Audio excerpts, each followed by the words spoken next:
What does living on one of the largest supertankers who can carry up to 2 million barrels of oil look like? Oil supertankers drive the engine of the global economy.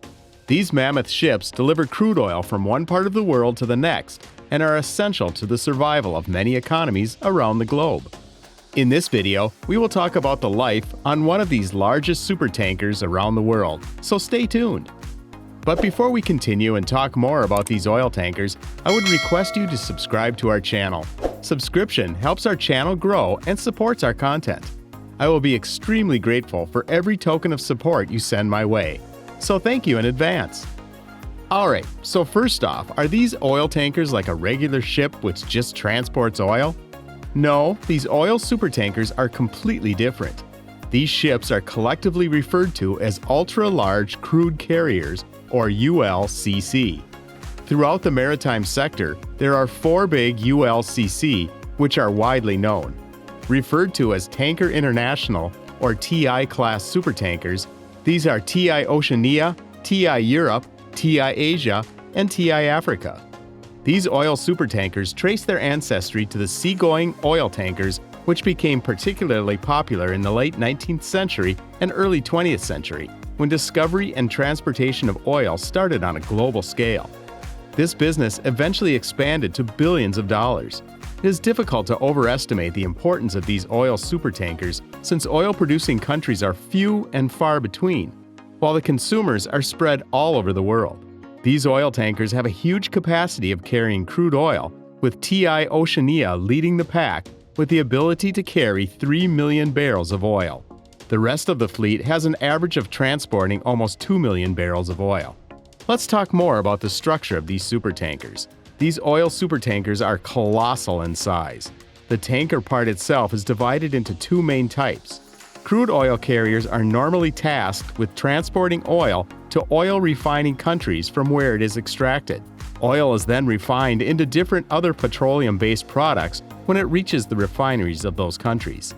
The crude oil carriers can typically carry almost 350,000 tons of crude oil during a single haul. The second category are the product tankers, which have significantly less cargo carrying capacity than its crude counterparts. These product tankers can only transport up to 35,000 tons. The cargo these tankers carry include various types of petroleum products, which include diesel, gasoline, industrial-grade lubricating oil, among other petroleum-derived products.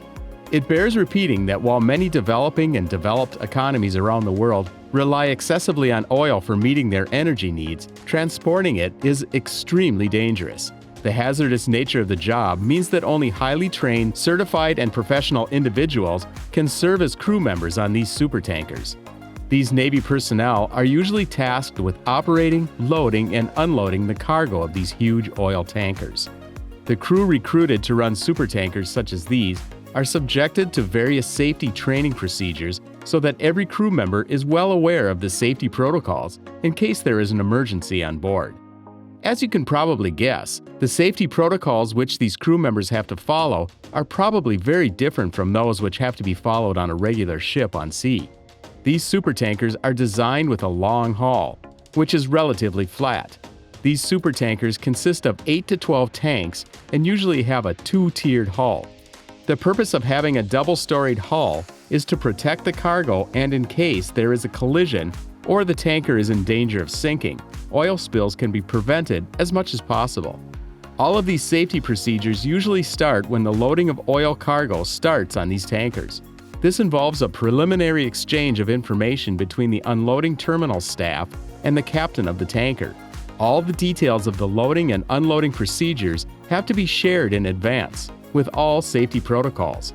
The communication exchange consists of the loading rate as well as the timeline for the loading-unloading procedure before the tanker is moored. One of these safety protocols includes ensuring that all tank openings have been properly sealed off.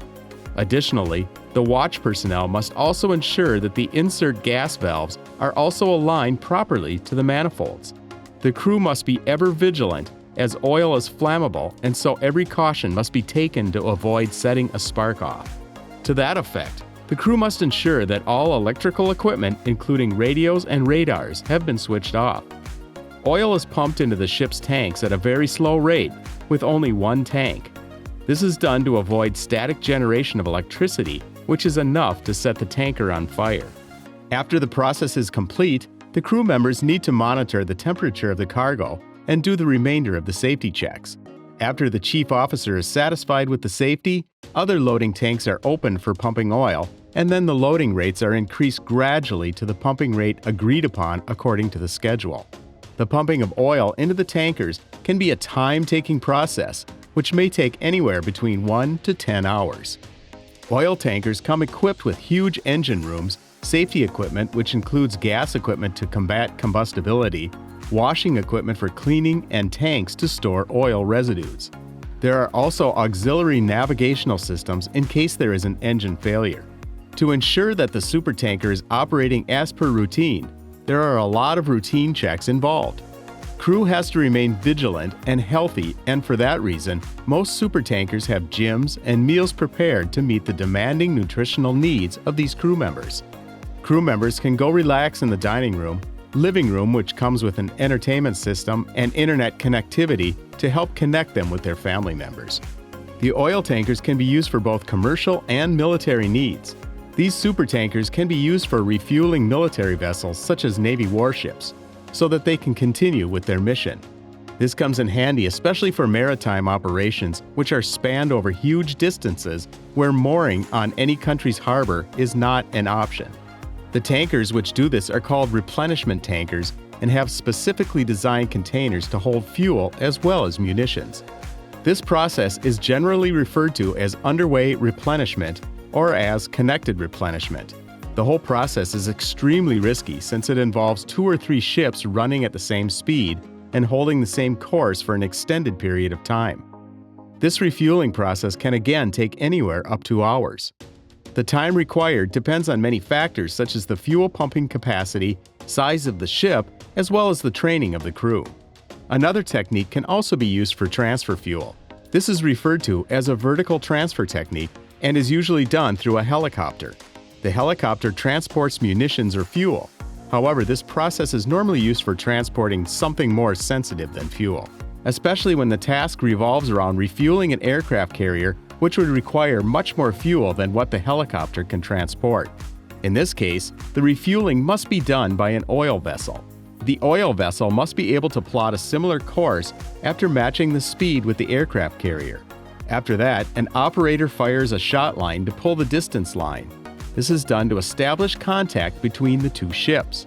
When the 2 vessels are connected, the tanker then pumps fuel into the aircraft carrier. If there is even a slight deviation in the course between the 2 vessels, there is a grave risk of oil spillage and collision. During this entire time, the crew members of both vessels monitor the speed and course direction of the ship. Before mooring, the captain must contact the relevant port authorities at least 24 hours before their arrival to ensure berthing service. All of this is achieved through a tugboat.